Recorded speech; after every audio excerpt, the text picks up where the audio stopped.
नमस्कार किसान साथियों, मैं आपका मित्र देवेंद्र कुमार वर्मा और इस वक्त आप देख रहे हैं मेरा YouTube channel son of Ichhawar.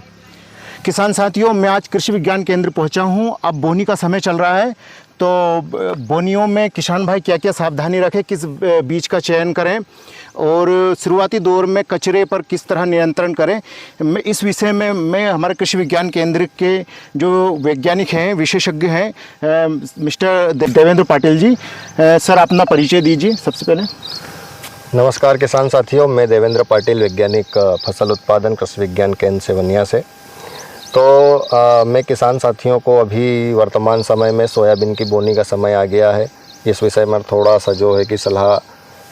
देना चाह रहा हूं, जिसमें सर्वप्रथम मैं किसान साथियों को बताना चाहूँगा कि जब भी हम सोयाबीन की खेती की बात करें तो हम 3 से 4 किस्मों का चयन करें, क्योंकि पिछले कई वर्षों से हम देख रहे हैं कि जलवायु परिवर्तन के परिप्रेक्ष्य में अगर हम देखें तो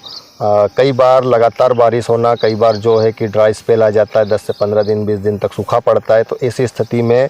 हमारी सोयाबीन की जो किस्में होती है इन पर भी प्रभाव पड़ता है और कई बार लेट तक बारिश होती है, तो उस स्थिति में भी हमारी सोयाबीन की जो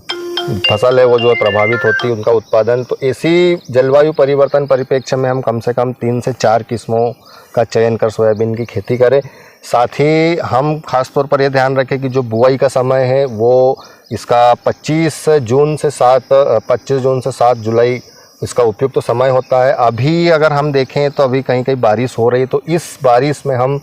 बोनी नहीं करें। जब 20 तारीख के आसपास, 20 के बाद जब बारिश हो, हम उस समय अगर सोयाबीन की बोनी करते हैं तो हमारी बोनी सफल होगी। और इसके अलावा अगर हम बात करें कि चारा प्रबंधन बहुत एक अधिक ज़्यादा समस्या है हमारे सोयाबीन की खेती में, तो इसका शुरुआती नियंत्रण बहुत ज़रूरी होता है, क्योंकि अगर हम इसकी क्रांतिक अवस्था के पहले हम इसको अगर नियंत्रित कर लेते हैं तो हमारे सोयाबीन के उत्पादन पर कोई प्रभाव नहीं पड़ता है। तो इसके लिए जब भी हम बुआई कर रहे हैं तो अंकुरण पूर्व जो खरपतवारनाशी होते हैं, जो नई तकनीक आई है, इस तकनीक का हम किसान साथियों को उपयोग करने की आवश्यकता है, जिसमें हमारे जब बोनी करते हैं तो बोनी के बाद 3 दिन के अंदर, 72 घंटे के अंदर हमारे जो अंकुरण पूर्व खरपतवारनाशी है इनका उपयोग करना बहुत ज़रूरी है, जिसमें हम एक डाइक्लोसुलाम 84%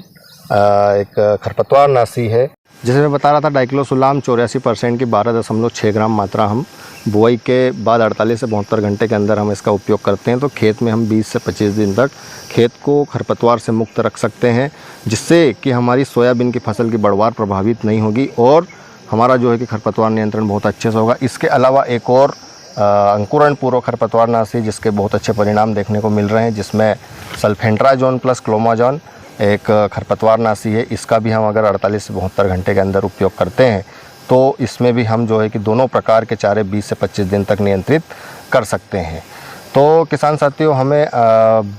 20 से 25 दिन तक खेत में खरपतवार मुक्त रखने के लिए 2 विकल्पों का अगर हम उपयोग करते हैं तो खरपतवार से सोयाबीन को हम मुक्त रख सकते हैं। इसके अलावा अगर हम बुआई दूरी की बात करें, बीज दर की बात करें, तो सोयाबीन की अगर हम बीज दर की बात करते हैं तो 30 किलोग्राम प्रति एकड़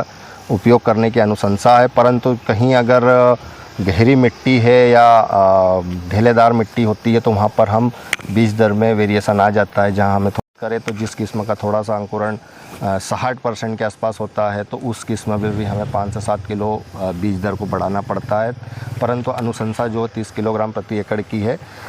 पर अगर हम बुआई दूरी की बात करें तो आज हम जिन किस्मों का चयन कर रहे हैं, चाहे वो JS 2172 हो, RVSM 2011-35 हो या अन्य नवीन किस्में हो, इन सभी किस्मों का कैरेक्टर ये होता है, इनका फैलाव बहुत ज़्यादा होता है। इसलिए इनको जो गैप है प्लांट टू प्लांट या पौध से पौध की दूरी जिसको कहें हम, तो वो करीब 16 से 18 इंच आज रखना बहुत ज़रूरी हो गया है, क्योंकि हमारे कई किसान साथी जो है कि 12 इंची से बोनी कर देते हैं, जिसके कारण इन वैरायटियों की हाइट बहुत ज़्यादा हो जाती है, शाखाएं कम आती है, तो वहाँ पर उत्पादन बहुत अधिक प्रभावित होता है। तो सभी किसान साथियों को मेरा आग्रह है, मैं बताना चाहूँगा कि हम सोयाबीन की बोनी 16 से 18 इंची पे करें, जिससे कि हमारा उत्पादन प्रभावित ना हो।